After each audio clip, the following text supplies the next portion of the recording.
cumprimento o Sr. Presidente da Academia de Marinha e os demais membros da mesa, os Srs. Vice-Presidentes, e estendo esta saudação a todos os presentes. Minhas senhoras e meus senhores, sejam permitidas duas breves notas preliminares. Para abordar o tema aqui proposto, optei por revisitar dois episódios de incidência militar naval centrados na Fortaleza de Sólar. Um ocorrido em 1580 e o outro em 1613, e ao seu impacto na presença portuguesa na região arquipelágica das Pequenas Sunda. Referir-me-ei, portanto, e essencialmente, a fatos ocorridos numa janela temporal balizada pelo início da construção da fortaleza, em 1566, e pelo seu abandono definitivo pelos portugueses em 1636. Vou socorrer-me de fontes documentais coevas que especificamente tratam estes dois episódios. Fontes que não são de todo inéditas, mas que, a meu ver, permanecem ainda assim muito interessantes e úteis. Uma segunda nota respeita...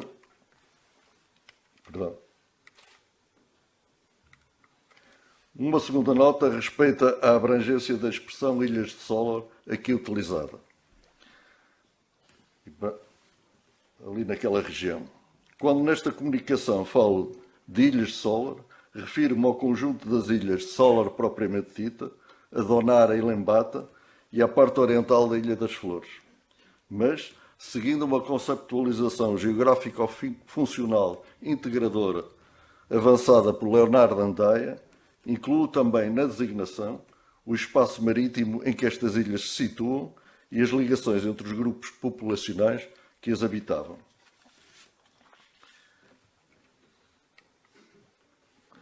Após uma muito sintética introdução, pois deixarei um enquadramento mais detalhado para o texto escrito, focar-me-ei na Fortaleza de Sólar, sobretudo na sua caracterização e representações, posto que passarei aos dois episódios centrais da comunicação. Numa nota final, farei algumas considerações sobre desenvolvimentos subsequentes. A conquista de Malaca, em 1515, abriu aos portugueses um mundo de oportunidades em todo o espaço insular mais a oriente. Sobretudo, a participação no comércio das especiarias das ilhas de Banda e de Maluco e no trato de sândalo de Timor. A partir de Malaca, os portugueses penetraram as redes de comércio existentes, utilizando as mesmas rotas, nas mesmas condições, ou muito similares, das dos mercadores malaios, javaneses, indianos e chineses, que naquela cidade já negociavam ou que ali faziam escala. As ilhas de Sólar situavam-se no caminho para Banda e Maluco, para as fontes de noz moscada e de cravo, produtos privilegiados pelos mercadores muçulmanos, já que o sândalo de Timor lhes era relativamente menos interessante, não obstante o potencial de lucro do seu trato, sobretudo na China. Trato que se iria tornar suficientemente atrativo para os mercadores privados de Malaca e mais tarde de Macau.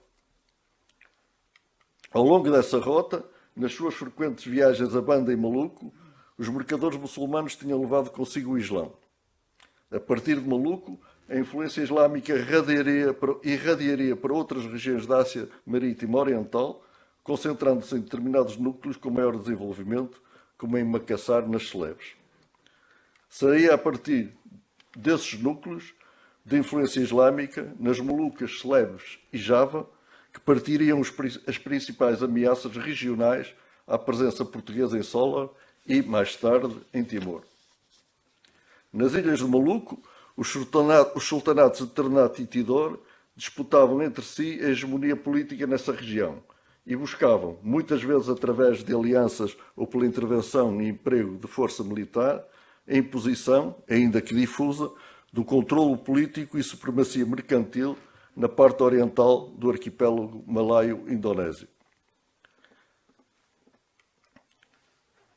Assim, num tempo em que a religião muçulmana estava já em expansão na Ásia Marítima, a chegada dos portugueses, com os seus objetivos e a sua intervenção, não podia deixar de constituir um forte elemento perturbador no status quo existente, por força do vetor competitivo que inevitavelmente se instalava e que era conducente a manifestações conflituais violentas e afloramentos de ação armada contra os agentes da presença portuguesa e seus estabelecimentos. A competição desenvolvia-se nos 3 planos que aqui indico. O surgimento dos holandeses nesse extremo oriente insular, em finais do século XVI, mais complicaria este já de si complexo quadro competitivo e conflitual em que se moviam os interesses dos portugueses, nomeadamente daqueles cujas atividades eram marginais às estruturas governativas de Goa. Por conseguinte, quando os mercadores privados portugueses chegaram às Ilhas de Solar por volta de 1515 e os dominicanos aí desembarcaram em 1562, já ali existiam algumas comunidades muçulmanas, provavelmente com ligações a outras javanesas. Os dominicanos tiveram de enfrentar quase desde logo a oposição dessas comunidades muçulmanas, locais e regionais, e a construção de fortificações para enfrentar que foi contestada, incluindo pela via armada. Depredações e violências sobre as missões e comunidades cristianizadas estão descritas nas fontes documentais e, de igual modo, das ações sobre as fortalezas e estabelecimentos dos portugueses e, concretamente, sobre a fortaleza de Solar, existem referências e relatos, embora frequentemente com pouco detalhe e rigor. Apesar da sua aridez, a ilha de Solar propriamente dita, por vezes designada nas fontes como Solar Velho, oferecia aos tratantes do sândalo um porto de abrigo seguro, sobretudo durante os períodos em que os ventos das monções eram desfavoráveis à permanência dos navios nos portos da costa sul da ilha de Timor e ao embarque daquela madeira. Desta forma, Solar viria a tornar-se um entreposto comercial significativo nas pequenas Sunda e, depois também, com os dominicanos, o centro do esforço cristianizador nessa região. De início, e à semelhança dos mercadores de sândalo, os religiosos construíram instalações precárias junto à praia de Loaiong, na costa norte da ilha de Solar. Embora essas instalações dos dominicanos tivessem sido protegidas por uma tranqueira circundante, feita de troncos de palmeira, a sua fragilidade era evidente no quadro de uma potencial ameaça muçulmana que, de facto, se viria a concretizar em 1563 com um ataque de mouros javaneses. É na sequência deste incidente que os dominicanos decidem e tomam a seu cargo a construção de uma fortaleza de pedra e cal. As fontes, sejam elas relações dominicanas ou relatos holandeses, são unânimes na avaliação da criteriosa e acertada escolha do local para a edificação da fortaleza. O próprio comandante da força holandesa que a tomou em 1613, Apolónio Scott, oferece-nos uma descrição pormenorizada sobre o local de implantação do forte, a qual classifica de vantajosa para os portugueses e da sua correlação com possibilidades de acesso às instalações dos portugueses, que diria ser muito difícil. A localização da fortaleza permitia conferir proteção militar aos navios que, na enseada fronteira e ao abrigo daquela, buscassem um porto seguro contra as intempéries ou simplesmente para fazer aguada. Quanto à fortaleza em si mesma, as suas características e descrição são objeto de menção com algum detalhe na informação veiculada pelos dominicanos. O mesmo se verifica quanto à descrição do arranjo espacial das comunidades que se desenvolveram à sombra da fortaleza. Esta, com uma forma aproximada de um quadrilátero, estruturava-se em 5 baluartes interligados por uma muralha que se projetava em couraças em direção à costa. 3 dos baluartes estavam virados ao mar, consequentemente do lado norte, e 2 voltados a sul e ao interior da ilha. No exterior e nas proximidades da fortaleza, para o lado da praia e sob sua proteção, foram-se constituindo 2 aldeamentos segregados. O dos portugueses, fossem eles europeus ou euroasiáticos, ou outros cristãos não indígenas, e o outro dos naturais da terra. A imagem da fortaleza portuguesa de Nossa Senhora da Piedade de Sólar, mais divulgada e conhecida, é, porventura, a que mostra esta aguarela de Barreto Rezende existente na Biblioteca Nacional de Portugal. Pelo menos dois outros desenhos do mesmo autor existem, com ligeiras diferenças relativamente ao da Biblioteca Nacional de Portugal. Estão em outros tantos fundos, um em Paris e em Londres, como está indicado. Porém, todas estas representações se nos apresentam numa perspectiva quase a duas dimensões e não aderem à orografia do local e ao desenho da sua envolvente, nem à implantação da fortaleza numa elevação de terreno em que efetivamente se situava. Já mais próximo dessa realidade está este desenho holandês da fortaleza. As semelhanças com as aguarelas de Barreto Rezende são evidentes, embora esta representação nos mostre detalhes que não existem naquelas, bem como diferenças de pormenor, eventualmente significativas. Refiro-me, por exemplo, à exibição de armamento e sua localização. Este desenho, incluído no jornal diário de bordo do navio holandês Gelderland, se cotejado com a presumível data aproximada que lhe é atribuída, de 1603, não deixa de ser curioso, porquanto sugere que, bem cedo, os holandeses terão visitado Solar e tinham um conhecimento detalhado da fortaleza que observaram cerca de 10 anos antes de a tomarem. Existe ainda um outro muito interessante desenho de Solar, também de origem neerlandesa, ao qual me referirei com detalhe mais à frente. Reportando-se, sem margem de dúvida, a abril de 1613, como verão, este último desenho acompanha, e diria de uma forma aperfeiçoada, o conteúdo do que aqui está figurado. Por fim, nesta outra curiosa imagem, a implantação da fortaleza no terreno e o seu posicionamento geográfico, bem como o dos aldeamentos nas imediações, aparecem-nos porventura mais próximos da realidade. Apesar de o aspecto com que o forte aqui se nos apresenta diverja bastante das descrições a que já aludi e não obstante o aspecto europeizado do casario. Trata-se de uma gravura holandesa mais tardia, de 1646. A edificação da fortaleza de Solar, bem como mais tarde a da Ilha do Ende, a sul da Ilha das Flores, esta em 1595, é a expressão entre o religioso e o temporal, ou seja, da conjugação e sobreposição de duas dimensões da ação dominicana, uma ligada à missionação, outra respeitante à estruturação, administração e defesa de pessoas, bens e interesses portugueses. O que era especialmente relevante na ausência que se verificava de um empenhamento direto e significativo da coroa ou de Goa nesta sub-região da Ásia Marítima. Esta bidimensionalidade funcional é particularmente evidente em Solar. Interposto comercial e defesa militar, por um lado, e sede da missão e centro de irradiação do esforço de cristianização, por outro.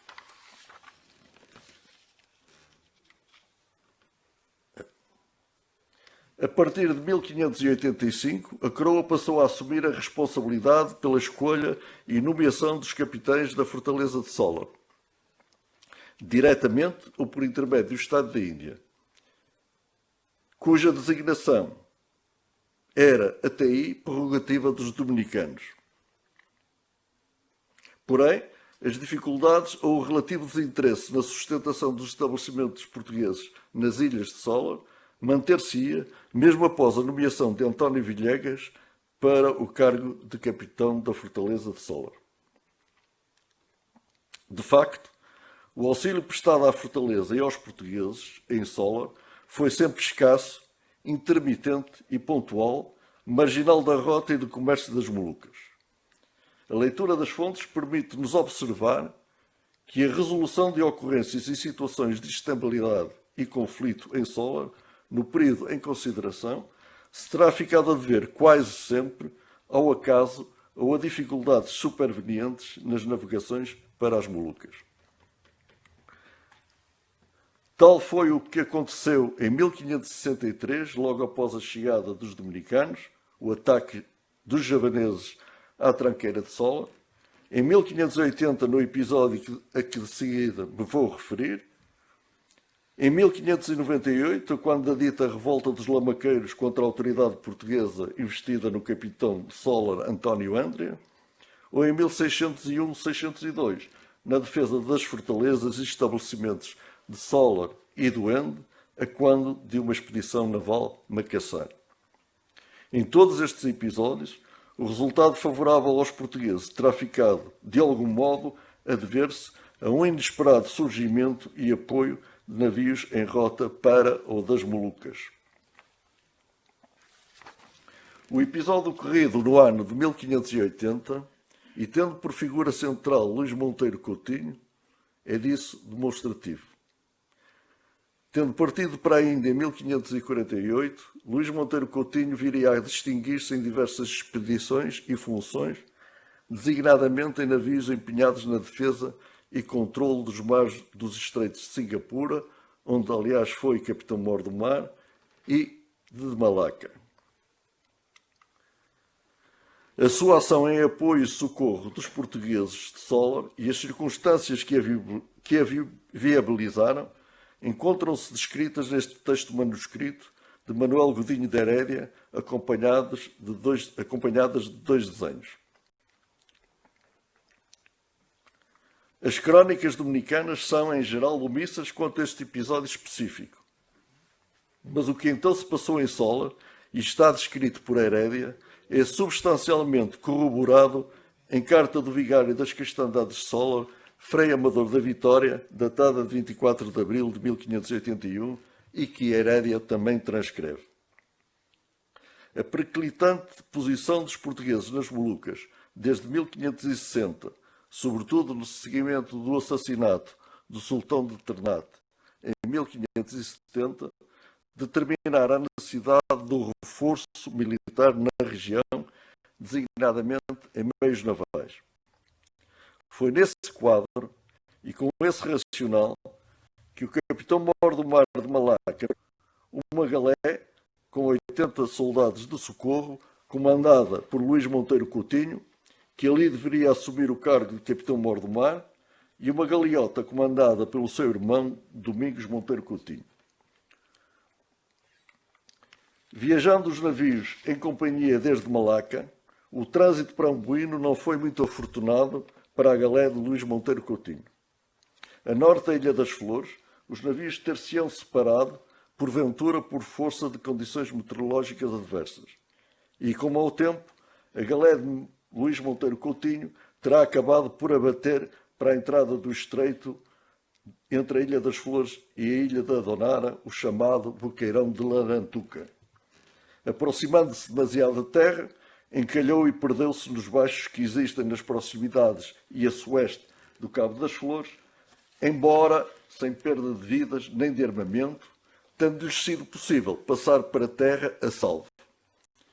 Navegando mais ao largo, Domingos Monteiro Coutinho terá prosseguido para Amboino.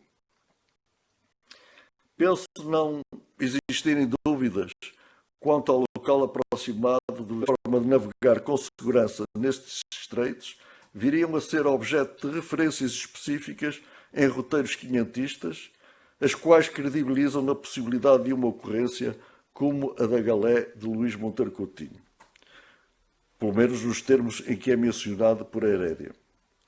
É o caso da informação contida no relato roteiro da viagem de Francisco Pires de Macaçar para Timor em 14 de fevereiro de 1562, que nos foi dado a conhecer pelo trabalho de Semedo Matos, bem como em roteiros mais tardios, compilados e publicados por Manuel Pimentel, incluídos na sua Arte de Navegar, de que existem várias edições e reimpressões. Segundo Herédia, Luís Monteiro Coutinho e os seus homens passaram da Ilha das Flores para Sola, onde foram encontrar a fortaleza dos portugueses completamente cercada de mouros e renegados, que, tanto pelo lado como pelo lado de terra, impediam qualquer forma de abastecimento dos sitiados os quais que se encontravam numa posição crítica. Diz uma das fontes, estavam já em espinha.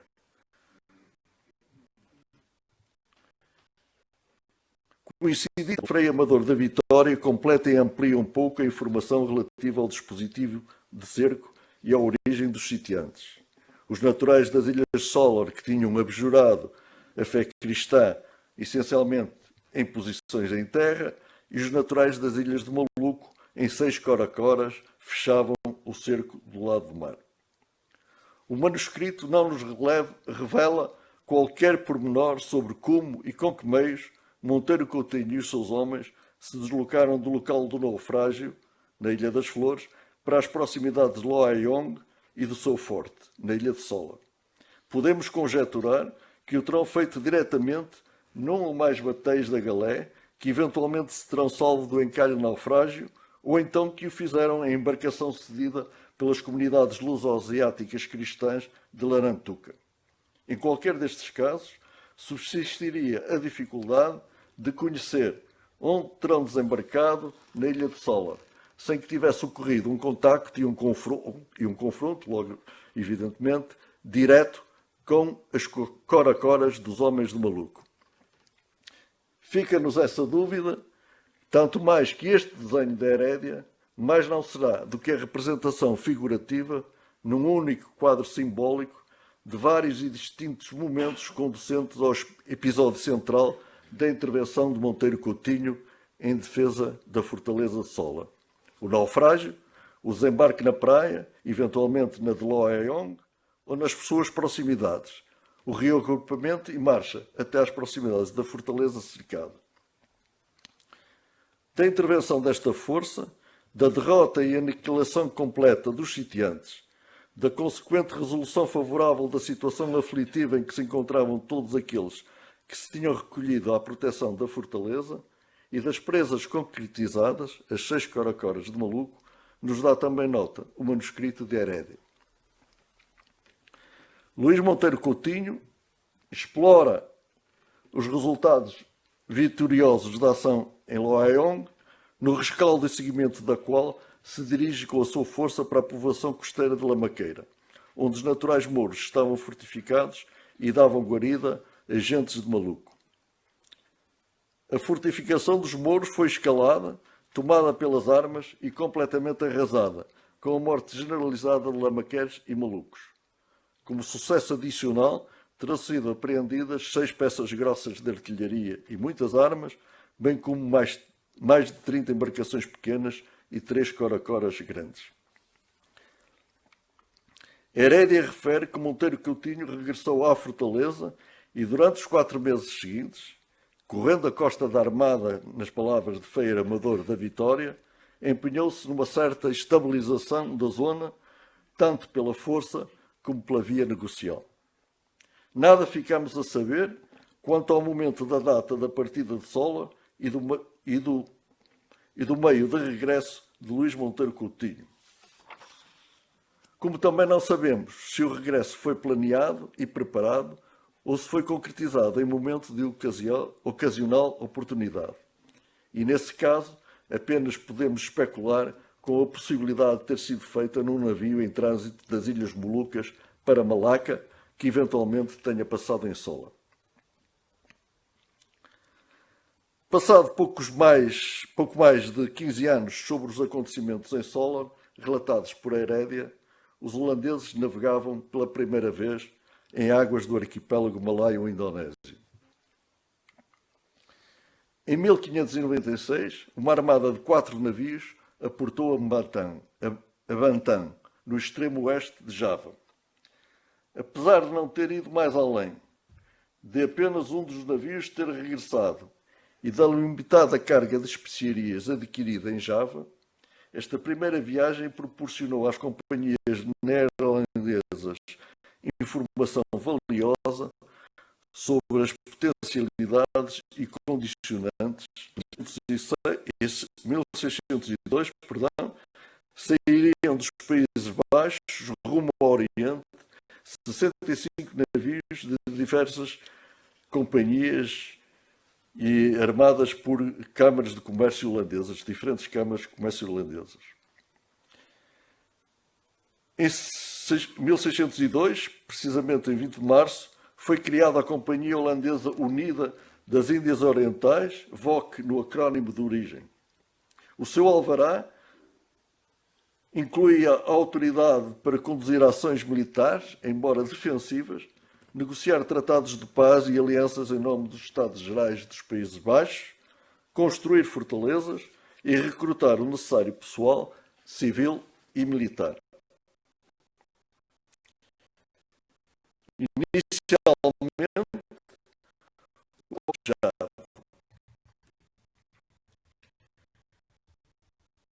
tal circunstância iria estar na origem de uma mudança de natureza militar.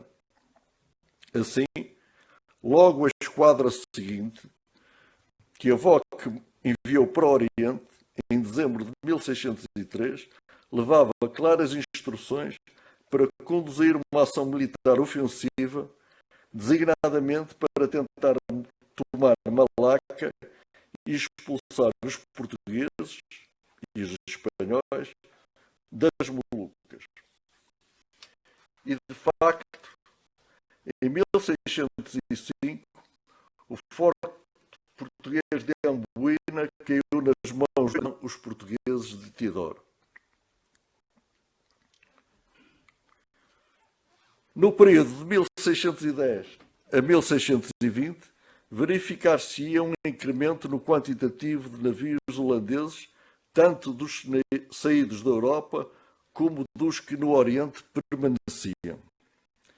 Tal correspondia à materialização de um esforço da VOC na Ásia para, fosse pela via de tratados com entidades políticas locais ou com especial ênfase nas ilhas de Banda e de Maluco, e impor o monopólio do comércio com aquelas ilhas em antecipação à eventual entrada em vigor na Ásia Marítima do Acordo de Tréguas por 12 anos celebrado com a Coroa de Espanha em abril de 1609.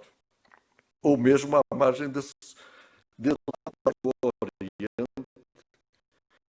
e nomeadamente no Sueste Asiático insular, onde a VOC as tréguas parece que não interessavam muito a ninguém naquelas paragens, se atendermos e valorizarmos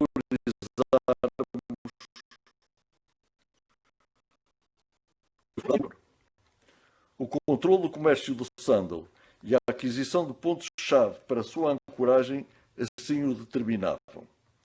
Esses locais, fortificados, constituiriam as bases para a penetração e expansão da influência holandesa na zona e, à semelhança dos portugueses, os holandeses iam começar por Sola. As fontes portuguesas são, no seu conjunto, muito pobres no que respeita a informação sobre as circunstâncias e operações, detalhes das operações que culminaram com a tomada da fortaleza de Sola pelos holandeses. Mas fontes holandesas existem, bem mais pormenorizadas, na descrição e timing do cerco, ataque e rendição da fortaleza de Sola. Utilizarei precisamente um relato dessa operação, datado de 5 de julho de 1613, cujo autor é o próprio comandante da força naval envolvida, o capitão Apolónio Scott, que fora governador de Maquian, nas Molucas. Esse relato encontra-se reproduzido, como aqui se vê em língua francesa, nesta coletânea de textos sobre viagens e ações da VOC, publicada em 1705 em Amsterdão. Por outro lado, na Biblioteca Nacional de França existe um desenho holandês de 1614, muito interessante, que é este, que retrata com algum pormenor o ataque a Sola. Neste desenho, não só o fortificado e, em certa medida, a área circundante mais próxima, bem como a orografia da sua implantação, nos aparecem com muito detalhe e aparente rigor. E também se encontram representadas a força naval e diferentes fases das operações lideradas por Scott de uma forma credível e perfeitamente consistente com o seu próprio relato. Scott partiu das Molucas do Sul no navio Tervier a 9 de novembro de 1612, com a missão de ir à Ilha de Botão negociar um tratado político-mercantil com o seu rei e de seguida passar às Ilhas Solar e Timor para dali, e o texto é este, expulsar os portugueses. Chasser les Portugais, na versão francesa. Ao fim de uma permanência de 2 meses em Botão, o Tervier larga para Solar em companhia de um outro navio, um iate, o Aveman. Seguiam também alguns ternatenses de uma cora-cora que fora enviada pelo seu sultão. Em Solar deveriam juntar-se-lhe outras unidades e forças idas de Amboina, o que de facto viria a acontecer. Em 17 de janeiro, os dois navios estão frente à fortaleza, num momento em que a maior parte dos portugueses se encontrava em Timor, no Trato de Sandal. De imediato, as peças do Tervier neutralizam a bateria do forte virada ao mar. Tentado o desembarque, o mau tempo obriga a retirada, mas os holandeses ainda passam. 4 dias depois, os holandeses apresam uma galeota que se encontrava abicada em terra e voltam a incendiar o que resta da povoação. Guarnecida a galeota com alguns dos seus homens e dotando-a de um comandante, Scott passa a dispor de 3 navios. Entre os inícios de fevereiro e abril, portanto durante 2 meses, e enquanto aguardava reforços, as preocupações de Scott centram-se no controle da possível movimentação de portugueses, designadamente para eventual reforço de Solar e ainda na disrupção dos seus negócios em Timor. Assim, destaca o Aveman e a galeota para cruzarem o mar de Timor, com vista à interseção de 3 navios portugueses que ali seriam esperados da China. E mais tarde, no final do mês de fevereiro, sabendo por um informador que da fortaleza teriam prevenido os portugueses em Timor da presença da força holandesa e passado indicação para levarem a sua carga diretamente a Malaca, envia mesmo a Timor aqueles 2 navios, acompanhados de algumas cora-coras, para destruir as instalações dos portugueses existentes. De regresso ao Solar, em 1 de abril, e como resultado da sua ação em Timor, estes 2 navios trazem consigo uma naveta portuguesa, carregada de sândalo, e 13 prisioneiros portugueses.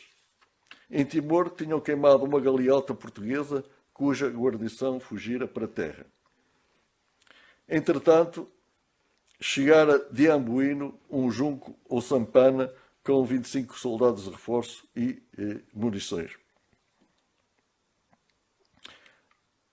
A 3 de abril chegaria mais um navio, o Zelândia, vindo das Molucas. Scott decide então fazer desembarcar 7 peças de artilharia e instala uma bateria em terra frente à muralha oeste da fortaleza, cujo exterior, protegido por terra, é batido incessantemente a 7 de abril.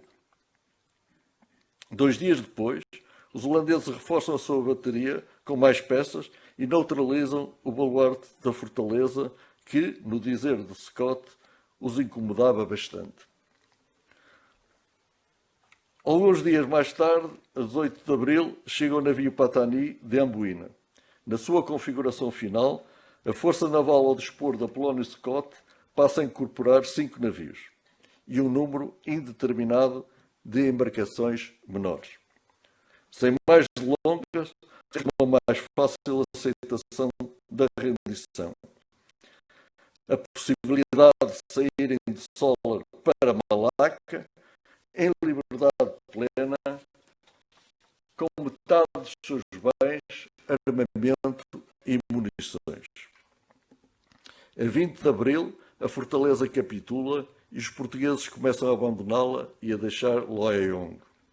Na verdade, e como ele próprio refere, Scott sentia-se pressionado pelo tempo, já que tinha tido conhecimento do iminente regresso dos portugueses de Timor em socorro de Sola e que seria difícil impedi-los de entrar na fortaleza, o que tornaria a situação mais complicada para os holandeses. Scott desvalorizava a capacidade de ação dos seus aliados ternatenses e solorenses, o seu afetivo holandês não lhe deixava grande margem de manobra e acreditava que era necessário preservar soldados e munições para o seu eventual empenho em futuras ações que julgava vir a desempenhar, a executar, na sequência de informações de que disporia. Ora, segundo ele, Scott, a fortaleza estava em estado de se defender e de lhe causar baixas consideráveis e dispunha ainda de alguns víveres. Assim, quando 2 ou 3 dias depois os portugueses, que não eram poucos, 89 brancos e 450 mestiços, chegaram de Timor, a tomada da fortaleza estava já consumada e os portugueses e a população local que lhes era afeta tinham começado a evacuar as suas instalações e a retirar do local, nada mais havendo depois a fazer. Ao contrário do esperado por Scott, alguns dos portugueses europeus e dos missionários, acompanhados de um significativo número de mestiços, em vez de viajarem para Malaca, ficaram em Larantuca, na Ilha das Flores. Desta forma, o centro da presença portuguesa e cristã nas Ilhas de Sola transferir-se-ia para Larantuca, onde se iria desenvolver, e a partir de onde mais aí reunidas, em particular a dos mestiços luso-asiáticos, os topazes, um papel relevante no estabelecimento duradouro dos portugueses em Timor e na contenção dos holandeses na região, em especial nesta última ilha. Em Solar, por seu lado, ou melhor, Solar, por seu lado, pese embora com altos e baixos, passaria, e de uma forma intermitente, a ser o privilegiado ponto de apoio da VOC na região das Pequenas Sunda, até à sua substituição por Cupão em Timor. No seu relato, Scott fala-nos ainda dos contactos havidos com o rei de Cupão e com 2 enviados seus,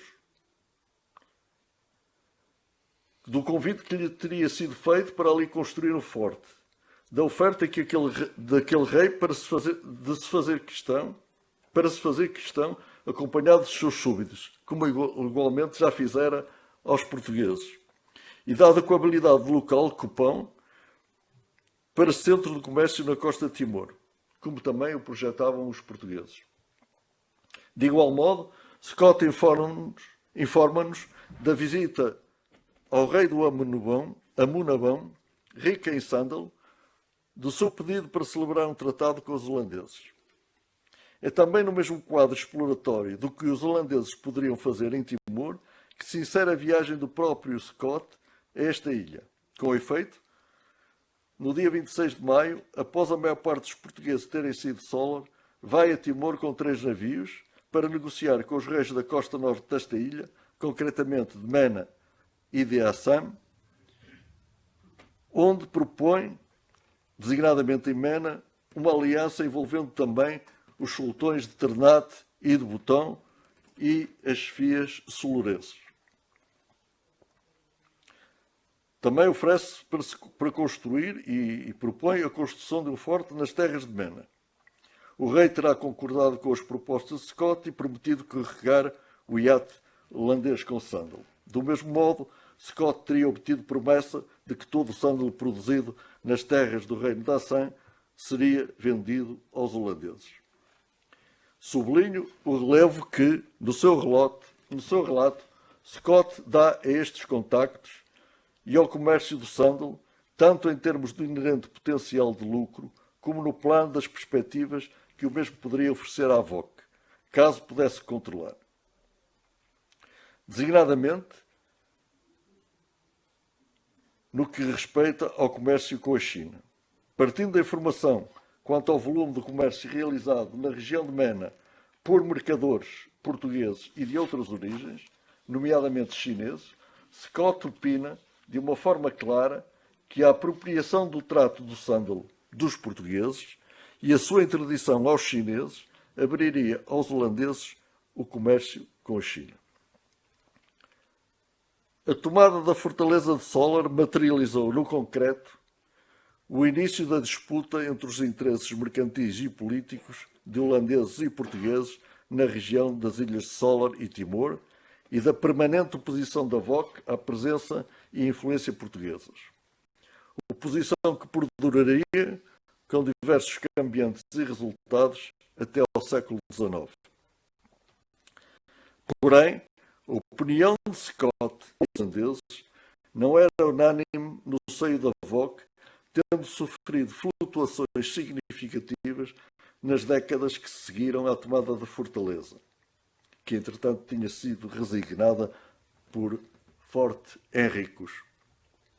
A ideia de tornar este forte o centro do comércio do sândalo sob controle holandês implicava a necessidade de a VOC aí manter continuadamente uma força adequada, incluindo meios navais, mas os custos envolvidos constituíam um óbice a tal linha de ação. Outros fatores iriam ainda contribuir para as dificuldades da VOC em manter o forte operacional e rentável. Eram, por exemplo, a resistência e resiliência dos portugueses, principalmente dos dominicanos e tupazes, que os holandeses não conseguiriam desalojar de Larantuca e cuja influência sobre determinadas comunidades não puderam quebrar, traduzidos em alguns desaires de natureza militar sofridos pelos holandeses. Ou a fragilidade da guarnição europeia da VOC, em número e em empenho, e as ligações familiares que elementos seus foram estabelecendo com as sociedades e comunidades nativas, conducentes a falhas comportamentais e na fidelidade à companhia, de que resultariam deserções significativas para Larantuca.